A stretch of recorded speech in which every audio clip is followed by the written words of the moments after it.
Alright, well, my name is Brian Gilligan. I'm speaking to Brian Gilligan, who plays Deco. I just want to start by saying, wow, what a voice! But is there any chance you could give me a little bit? Sure, yeah. So just let people see what they're going to get. Yeah, sure. Baby, I heard it through the grapevine. Not much longer would you be mine.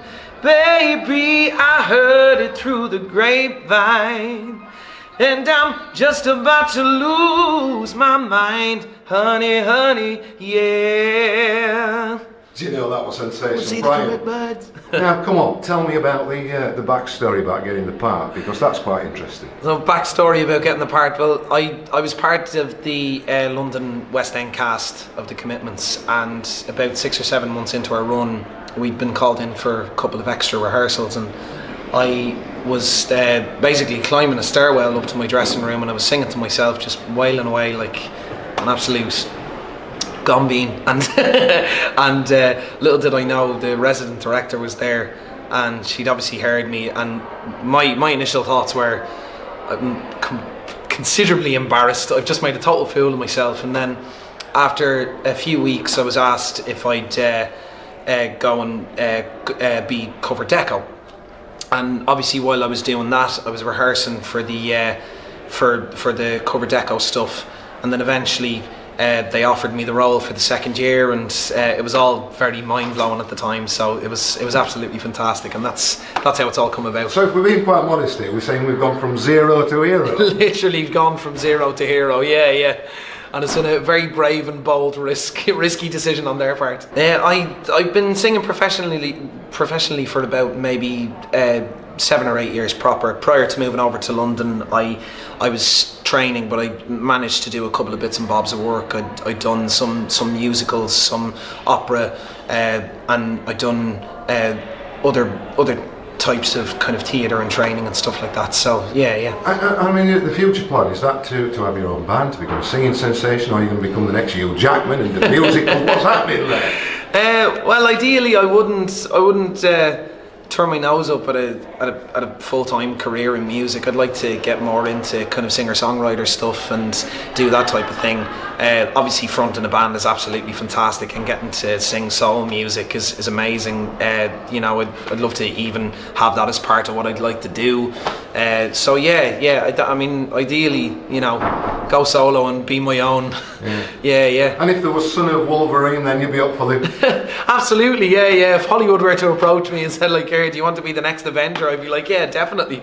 So yeah, I'm just taking my options and crossing those bridges when I come to them. So acting's very much a part of your future. It's not just about the singing. Yeah, no, it is absolutely, and I love to get involved in really, really good projects. I'm just as passionate about acting as I am about singing, and it's great. What projects have you got coming on? What's happening after this? Well, after the tour, I don't know. I'm just going to be enjoying the next 7 months with the Commitments tour, and then beyond that, we'll see what happens. But I'm enjoying playing Deco again. It's a smashing role. It's still keeping me on my toes, and obviously because the tour is a fresh entity in itself, it's a different bunch of people, and it's just wonderful to be a part of again. It's great. It is marvellous for two things. One of them, obviously, you're very much the star of the show, and you come across as that as well. You handle it very well. No, you do. But there's also this egotistical part of the character that's a bit dislikable as well. Yeah. How do you balance the two things? You've got the super talent, and yet you're not really that much of a nice guy. Yeah?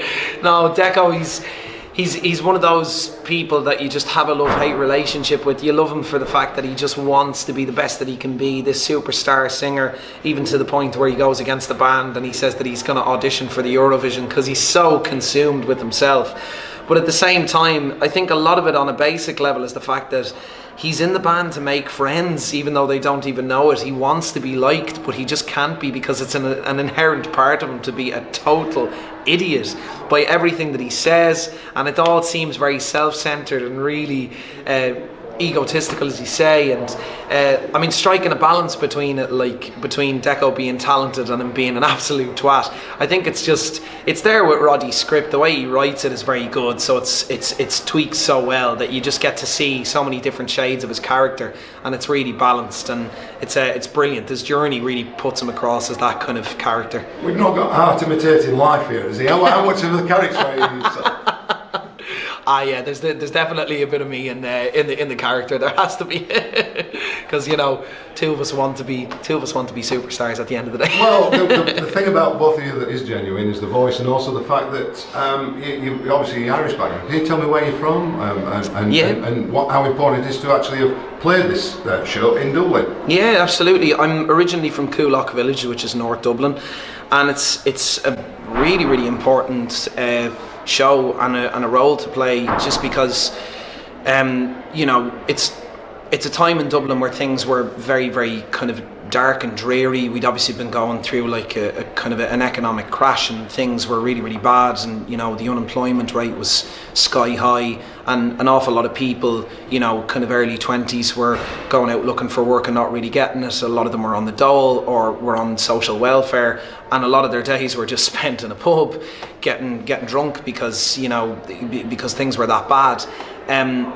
But I mean, it's also a time where an awful lot of things like the Commitments would have actually been put together, bands would have been started, an awful lot of singer-songwriters would have come out of the woodwork, and it's such a really important time in our history, and as part of like who we are as people, it's what makes us really proud and really, really raw and gritty in ourselves, and even in the way we come across. Like it's and to some degree, times have not changed that much, have they? Because we're going through this diverse period of Brexit, and there's a downward turn in the market, and people are a bit unsure about the future.